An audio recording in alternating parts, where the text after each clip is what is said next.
Hi everyone, welcome to today's class, and today we will discuss the topic euglenoid. So euglenoids, it is a group of organism which comes under kingdom Protista, and euglenoids are unicellular. These are unicellular organisms and these are unicellular eukaryotes, means well organized cell is present with all cell organelles. So these unicellular eukaryotes found in fresh water, ज़्यादातर fresh water में मिलेंगे, लेकिन कुछ कुछ जो euglenoids है वो stagnant water और ब्रैकिश वाटर में भी पाए जाते हैं. ये जो यूग्लिनॉइड है इनमें जो सेल वॉल है, सेल वॉल नहीं होता, लेकिन सेल वॉल के जगह पर cell wall is made up of cellulose in case of plant. So in euglenoid instead of cell wall body is covered by protein rich pellicle. मतलब इसमें cell wall नहीं होता, लेकिन instead of cell wall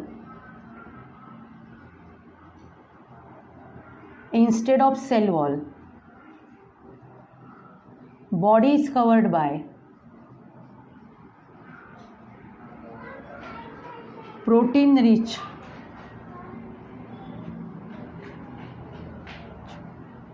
stiff pellicle. Cell wall नहीं, लेकिन cell wall के जगह पर क्या है, दूसरा पेलिकल है, पेलिकल. तो ये पेलिकल जो है इट इज़ प्रोटीन रिच, मतलब इस बहुत सारा प्रोटीन है, प्रोटीन से बना हुआ है, स्टिफ है और ये फ्लेक्सिबल है. कैसा है, ये फ्लेक्सिबल है. तो ये हो गया. यूग्लिनॉइड में मोड ऑफ न्यूट्रिशन कैसा है, तो ये मिक्सोट्रॉपिक है. Euglenoids are mixotrophic. मिक्सोट्रॉपिक मतलब ये दोनों तरीके से न्यूट्रिशन ले सकते हैं. पहला तो ये एटोट्रॉप्स है.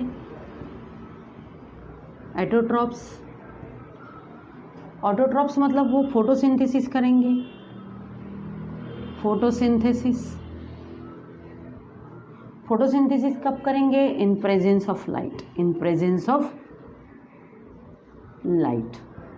लाइट के प्रेजेंस में फोटोसिंथेसिस करेंगे, क्योंकि इनमें होता है chloroplast is present, and in chloroplast chlorophyll a and chlorophyll b, these pigments are present which absorb light energy and convert light energy into chemical energy. So euglenoids perform photosynthesis in presence of light with the help of chloroplast.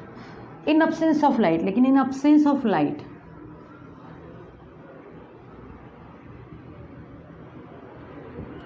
they are heterotrophs.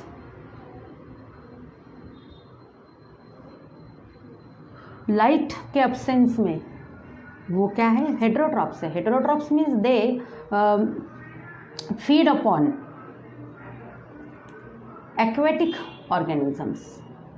अगर उनको मतलब light available नहीं है तो इन availability of light उनका mode of nutrition क्या हो जाएगा, वो हेटेरोट्रॉप्स होंगे.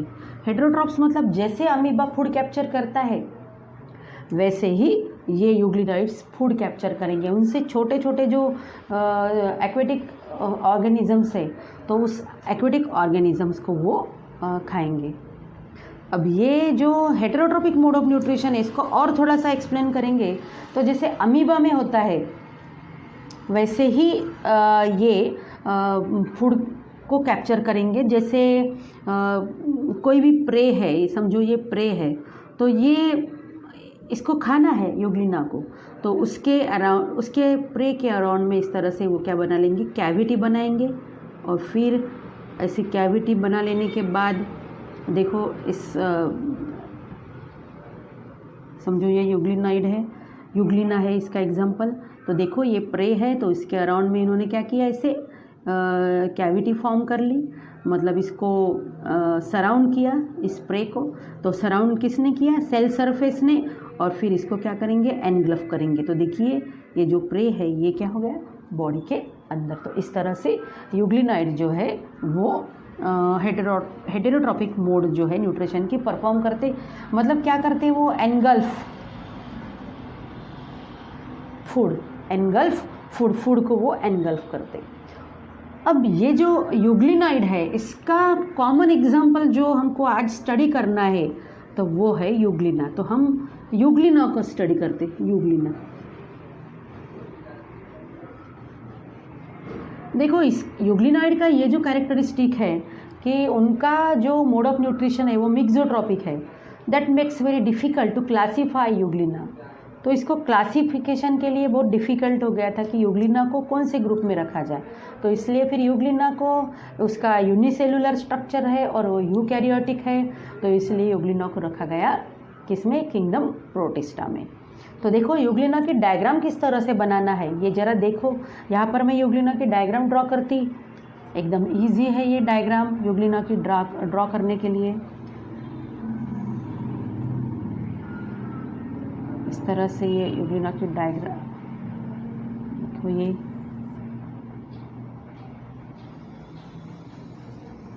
आपको डायग्राम भी ड्रॉ करना आना चाहिए, तो इसलिए डायग्राम मैंने आपके सामने ड्रॉ की। ये है यूग्लिना की डायग्राम। ये जो पार्ट है, ये पूरा पार्ट, इसको फिर से ड्रॉ कर रही हूँ। देखो ये इस तरह से इसको ड्रॉ करना है आपको, ये पार्ट को।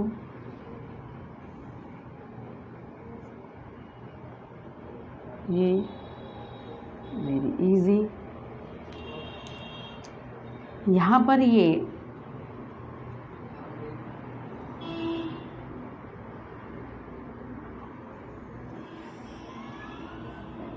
दिस इज फ्लैजेलम, तो इसको लेबल कर देती मैं। This part is called as flagellum. ऊपर it is long flagellum.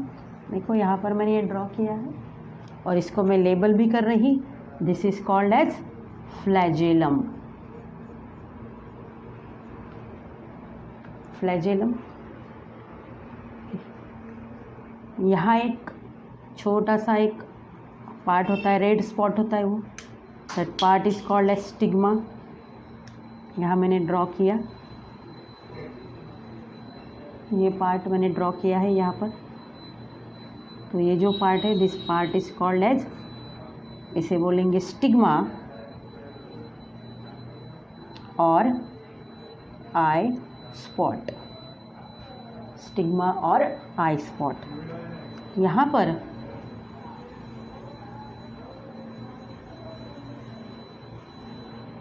This is called as, ये जो है ये है photo receptor. Photo receptor, photo receptor बोलेंगे इसको। सब इसके फंक्शंस बाद में पढ़ेंगे हम, पहले डायग्राम देख लेते क्या है। तो दिस इज न्यूक्लियस, ये न्यूक्लियस है, दिस इज न्यूक्लियस, और न्यूक्लियस के अंदर है न्यूक्लियोलस। तो इसको भी लेबल कर लेंगे, यहाँ पर लेबल कर देते हैं। This is nucleus and inside nucleus nucleolus is present. तो ये हो गया nucleolus, nucleus and nucleolus. Next part जो है यहाँ पर ये है एंडोप्लाज्मिक रेटिकुलम। यहाँ मैंने ड्रॉ कर दिया endoplasmic reticulum. So this is endoplasmic reticulum. इस तरह से ये है endoplasmic reticulum.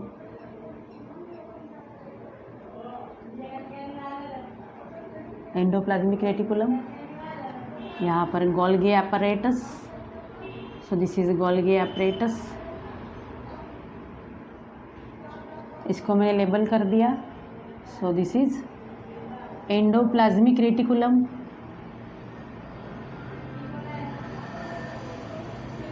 Endoplasmic reticulum and this part, this cell organelle is Golgi apparatus. This is Golgi apparatus. Then these are chloroplast. These are chloroplast. इसमें बहुत सारे chloroplast होते हैं. So we will label only single chloroplast. So this is chloroplast. chloroplast. And here contractile vacuole is there. This is contractile vacuole which perform the function of osmoregulation. So we will discuss it later. So this is contractile vacuole,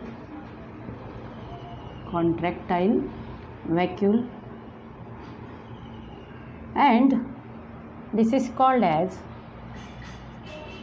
cytostome. This part is called as cytostome, and cytostome continue into a cavity that is called as cytopharynx. This is cytopharynx. See, this part is called as reservoir. So this part is called as reservoir. Here we will draw mitochondrion. So this is mitochondrion.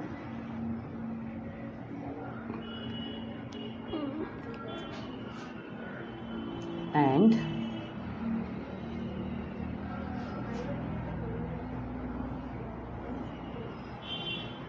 so you can draw this diagram. It is very easy. This is cytoplasm.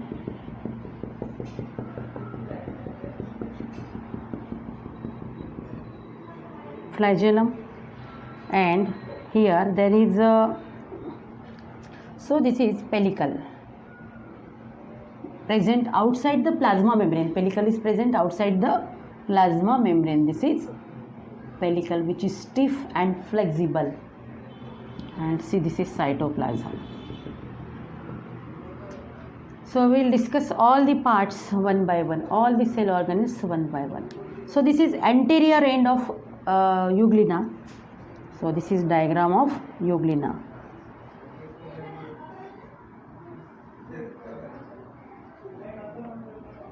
So this is anterior part of euglena. This is anterior part, this is middle part, and this is posterior part of euglena. So see, at the anterior part of euglena, so this small opening is present, that is called as cytostome. Cytostome continue into cavity, and that is called as cytopharynx. Then see, this is root of flagellum. This is long flagellum.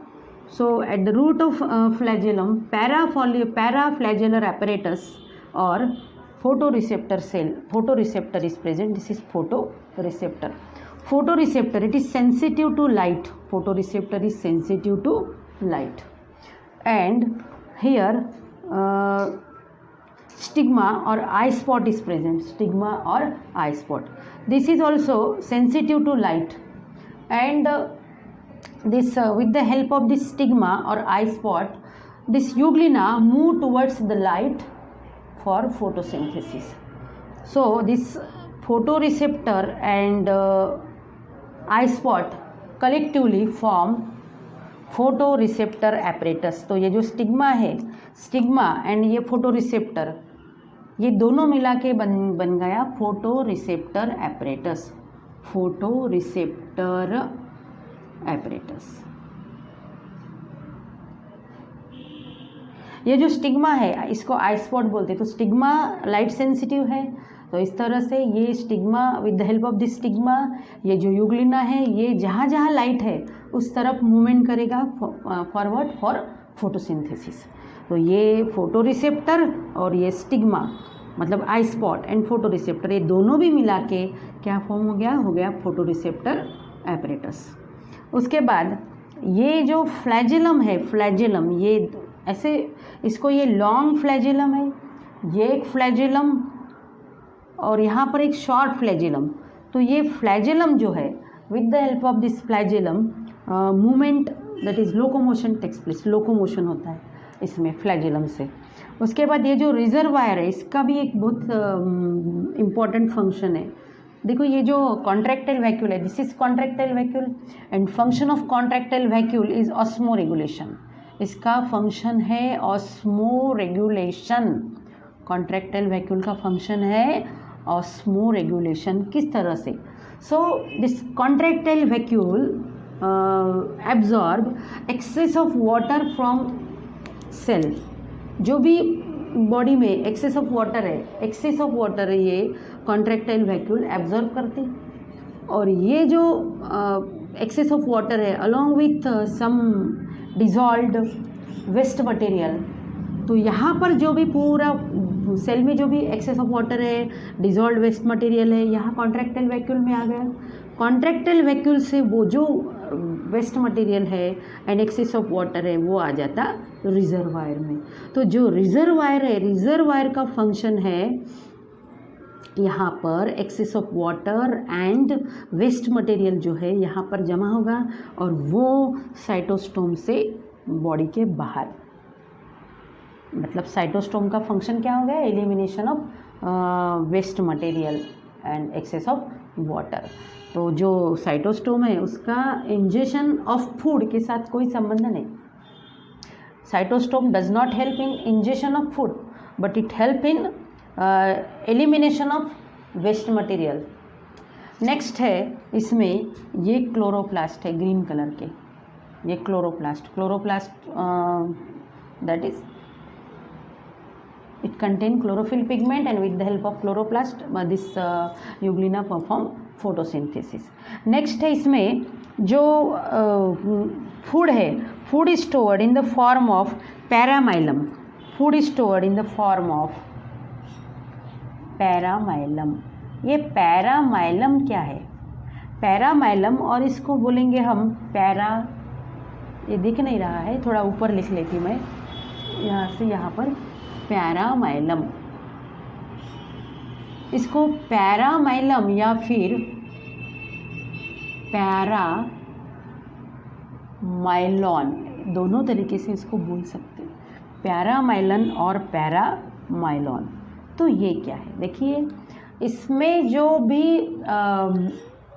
ये जो Euglena है, euglena में जो excess of carbohydrate है, excess of glucose है, that excess of glucose is converted into paramylum और paramylon. इसमें जो excess of glucose is converted into paramylum और पैरामाइलॉन, दैट इज स्टार्च, एक प्रकार का वो स्टार्च है, that is polymer of glucose. क्या है ये? पैरामाइलम और paramylon, that is polymer of glucose. ये ग्लूकोज का पॉलीमर है एंड दैट इज स्टार्च, ये एक प्रकार का स्टार्च है।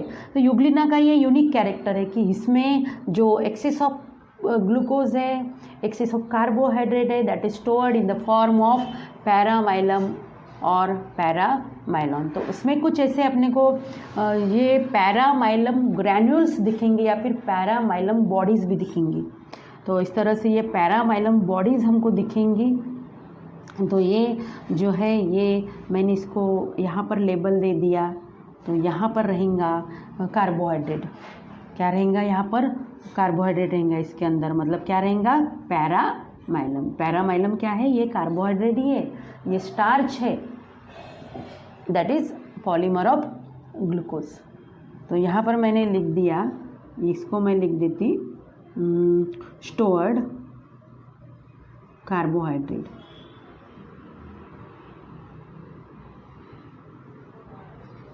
देखो इसमें एक पायरेनॉइड, ये भी वर्ड आता है इसमें, पायरेनॉइड, ये भी मैं तुमको सब बता देती।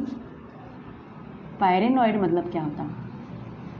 पायरेनॉइड, ये जो पायरेनॉइड है that is dense structures which are present inside the chloroplast और beside the chloroplast of some algae.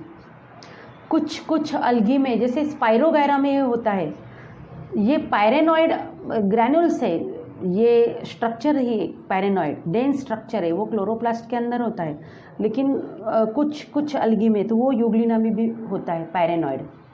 लेकिन ये पायरेनॉइड का क्या फंक्शन है? तो ये जो पैरामाइलम या फिर पैरामाइलॉन जो है दैट सिंथेसिस इनसाइड दिस पायरेनॉइड, पायरेनॉइड के अंदर ही ये सिंथेसिस होता है, पैरामाइलम और पैरामाइलॉन। लेकिन ये पैरानॉइड का एक दूसरा भी फंक्शन है, वो भी बता देती कि ये जो पायरेनॉइड है इसमें एक एंजाइम होता है, उस एंजाइम का नाम है ribulose biphosphate, ribulose biphosphate carboxylase, ribulose biphosphate carboxylase, ये एंजाइम का नाम है। ये बहुत ही इंपॉर्टेंट एंजाइम है फोटोसिंथेसिस में। ये एंजाइम जो है इसका काम होता है जो भी कार्बन डाइऑक्साइड है, कार्बन डाइऑक्साइड का फिक्सेशन करता है ये राइबुलोज बाइफॉस्फेट कार्बोक्सिलेज। तो पायरेनॉइड जो है, पायरेनॉइड यूग्लिना में होते हैं। पायरेनॉइड क्लोरोप्लास्ट के अंदर ये डेंस स्ट्रक्चर है that is present inside the chloroplast of euglena. And what is the function of pyrenoid? This paramylum और paramylon is prepared in pyrenoid, and along with this function another very important function of pyrenoid, that is it contain one important enzyme named as ribulose biphosphate carboxylase, and it is for fixation of CO2। CO2 का जो fixation है, CO2 का fixation होता है इस enzyme के द्वारा।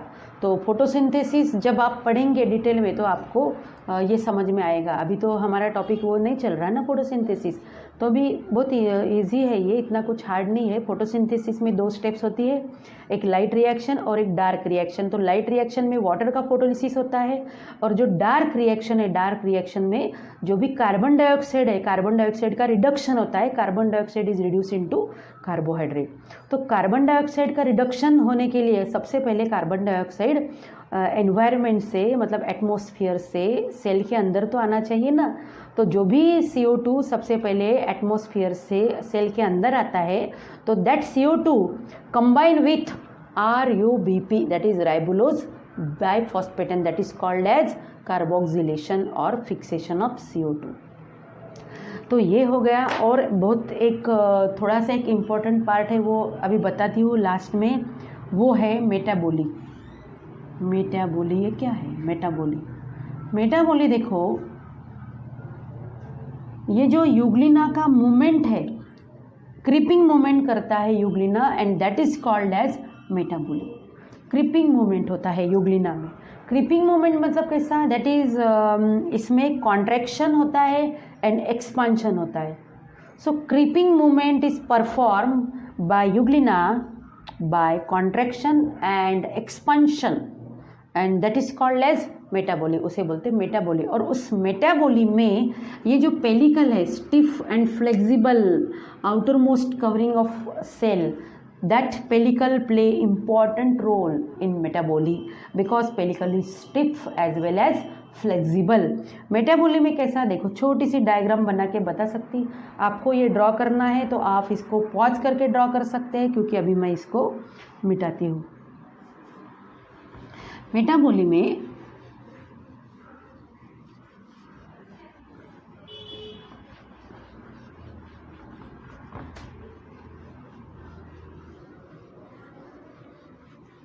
Contraction and expansion होता है बॉडी का। तो जैसे ये यूग्लिना है, यहाँ पर मैंने ड्रॉ किया, देखो तो इस तरह से इस यूग्लिना को हम यहाँ से ड्रॉ करते, तो ये यूग्लिना मैंने ड्रॉ कर दिया। सो दिस इज यूग्लिना, और ये हो गया इसका फ्लैजिला। तो सबसे पहले ये एंटीरियर पार्ट है, इसमें लिख दिया मैंने A for anterior part, M for middle part and P for posterior part. तो यहाँ पर मेटाबोली किस तरह से होंगी? Metaboly that is creeping movement in euglena by contraction and expansion. सबसे पहले ये जो एंटीरियर पार्ट है ये एक्सपांड होगा इस तरह से, देखो ये एक्सपांड हो गया। और ये पार्ट क्या हो गया, कॉन्ट्रैक्ट है, ये मिडल पार्ट कॉन्ट्रैक्ट है। बाद में, इसके बाद में ये देखो ये कॉन्ट्रैक्ट हो गया और जो मिडल पार्ट है वो इस तरह से एक्सपांड होगा। तो मिडल पार्ट क्या हो गया इसका, मिडल पार्ट एक्सपांड हो गया, मतलब यहाँ पर कॉन्ट्रैक्शन हो गया तो यहाँ पर क्या हो गया, एक्सपांशन हो गया। अब फिर क्या होगा कि ये जो मिडल पार्ट है ये फिर से अपना ओरिजिनल शेप में आ जाएगा, मतलब ये क्या हो गया, ये कॉन्ट्रैक्ट हो गया। और जो पोस्टीरियर पार्ट है सबसे लास्ट में, ये पोस्टीरियर पार्ट क्या हो गया बेटा, एक्सपांड हो गया। तो इस तरह से ये कॉन्ट्रैक्शन एक्सपांशन, कॉन्ट्रैक्शन एक्सपांशन ऐसे इसमें होता है और उसमें अलग प्रकार की क्रीपिंग मूवमेंट होती है यूग्लिना में, and that is called as metabolic. तो ये बहुत इंपॉर्टेंट पार्ट है। तो मैंने जो यूग्लिना है, पूरा यूग्लिना का सब क्लियर कट आइडिया दे दिया आपको, पूरा बता दिया। और देखिए जो भी मैं टॉपिक लेती हूँ इसमें वीडियो लेक्चर में, तो मेरा तो यही प्रयास रहता है कि वो पहले तो आपको समझ जाए, समझना बहुत इम्पोर्टेंट है, उसके बाद पढ़ना। अगर हम आपको पूरा समझ में आ जाए, पूरा क्लियर कट एक एक कंसेप्ट आपका क्लियर हो जाए, तो फिर आप में ये प्रॉब्लम नहीं रहेगा कि इसके ऊपर कौन सा क्वेश्चन आएगा तो मैं इसका आंसर क्या दूँ, क्या लिखूँ। जब कोई भी टॉपिक अपने को समझ जाता है तो उसमें कोई भी क्वेश्चन आए हम आसानी से उसको सॉल्व कर सकते। और इसमें हम 11th में जो स्टेट बोर्ड में दिया है वो भी हम कवर कर रहे, पूरा CBSE का भी कवर कर रहे और नीट का भी कवर कर रहे, तीनों भी जो सिलेबस है इस एक अपने लेक्चर में कवर हो रहे। तो ठीक है, फिर आज हमने ये जो किंगडम प्रोटिस्टा है वो किंगडम प्रोटिस्टा तो अपना कंप्लीट हो गया। इसके बाद का जो किंगडम होगा वो होगा किंगडम फंगाई।